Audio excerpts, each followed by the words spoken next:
Quem está gentilmente aqui conosco é o professor Alexandre Pacheco, professor de Direito Tributário da Fundação Getúlio Vargas.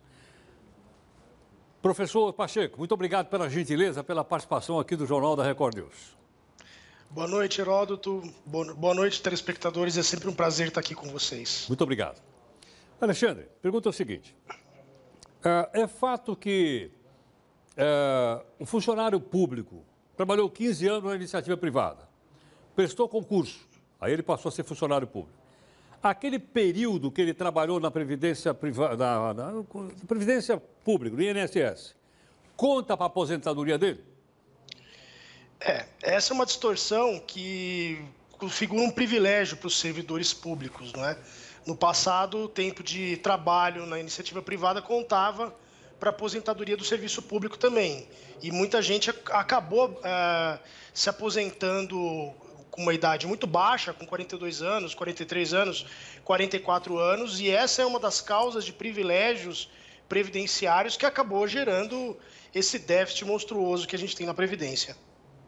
Agora, aquele período que ele contribuiu como empregado na iniciativa privada, corresponde ao salário que ele se aposentou enquanto funcionário público? Então, havia algumas regras no passado que ao longo dos anos foram sendo atenuadas para reduzir algumas distorções muito sérias. Havia algumas regras que permitiam a aposentadoria de servidor público com base no último salário. Então, era muito comum algumas situações escandalosas, como, por exemplo, o cidadão recolhia mais ou menos com base no salário dele durante 30 anos para a Previdência do Serviço Público, com base no salário que o cidadão teve lá de R$3.000 a vida inteira.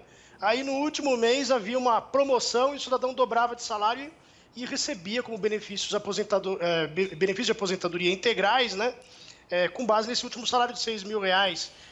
Ao longo dos anos, esse tipo de privilégio foi sendo reduzido, mas a gente tem muita gente aposentada no passado com base nessas regras escandalosas, não é? Agora, é possível dizer, então, que a pessoa que se aposentou nessa base não pagou por isso? Sim, esse é um grande problema da Previdência do servidor público. Se você somar o déficit previdenciário do regime geral da Previdência, que seria o que engloba a maior quantidade de pessoas, da iniciativa privada, você ou eu, não é? A gente está no regime geral da Previdência. Se a gente considerar esse déficit com o déficit total dos servidores públicos, o déficit do regime geral é maior do que o dos servidores públicos, mas no bolo. Agora, se você considera a média da aposentadoria do servidor público em comparação com a média da aposentadoria dos servidores, dos trabalhadores da iniciativa privada, as distorções são gritantes, são pesadíssimas, o que nos leva a uma conclusão que os números dão, que os servidores públicos contribuíram muito pouco para receber a previdência que eles têm, principalmente os servidores públicos com mais altos salários.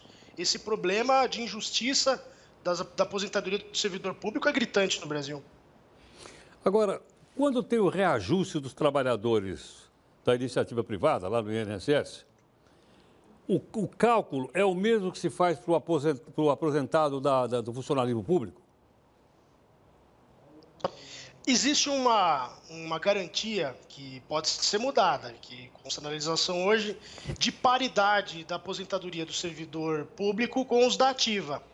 No Brasil, no regime dos trabalhadores da iniciativa privada, o que a gente tem é uma correção com base no salário mínimo, não é? Não é a mesma coisa. Então, por exemplo, se você tem ganho salarial para os servidores públicos que estão trabalhando, os aposentados do serviço público acabam aumentando também os seus benefícios previdenciários. Esse é mais um fator que gera déficit da Previdência e que deveria ser corrigido. No passado, você corrigiu, você recolheu as contribuições, você servidor público, com base nos salários que você recebeu, não é? Não faz sentido você aumentar os salários dos servidores da ativa e repassar esse benefício para os aposentados. Só faz sentido numa ótica de privilégios, mas esse tipo de situação a gente não pode permitir, não é? Então são esses privilégios responsáveis por esse grande déficit que você acabou de explicar aqui para a gente.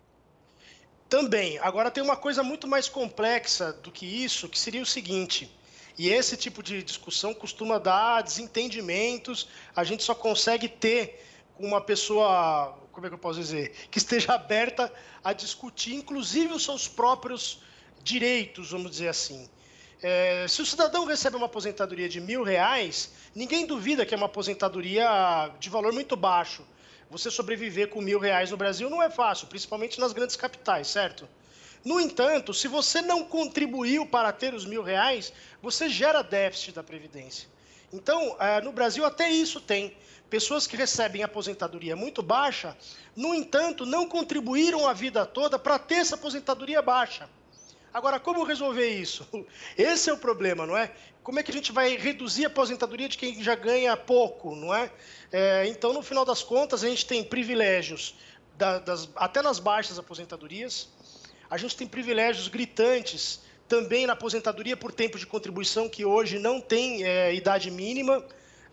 A gente tem privilégios na aposentadoria rural, onde há muitas fraudes nas aposentadorias que as pessoas comprovam tempo de trabalho junto aos sindicatos. A gente tem déficit previdenciário e problemas financeiros na Previdência em todos os regimes, não é? Em alguns casos, esses problemas são mais graves. No funcionalismo público, como eu estou dizendo para você, é gritante, porque tem funcionário público com aposentadoria superior a 50, 60, 70 mil reais, sendo que a maior aposentadoria da iniciativa privada é R$ 5.800, não é? O mais justo seria colocar todo mundo no mesmo bolo, recebendo os mesmos direitos.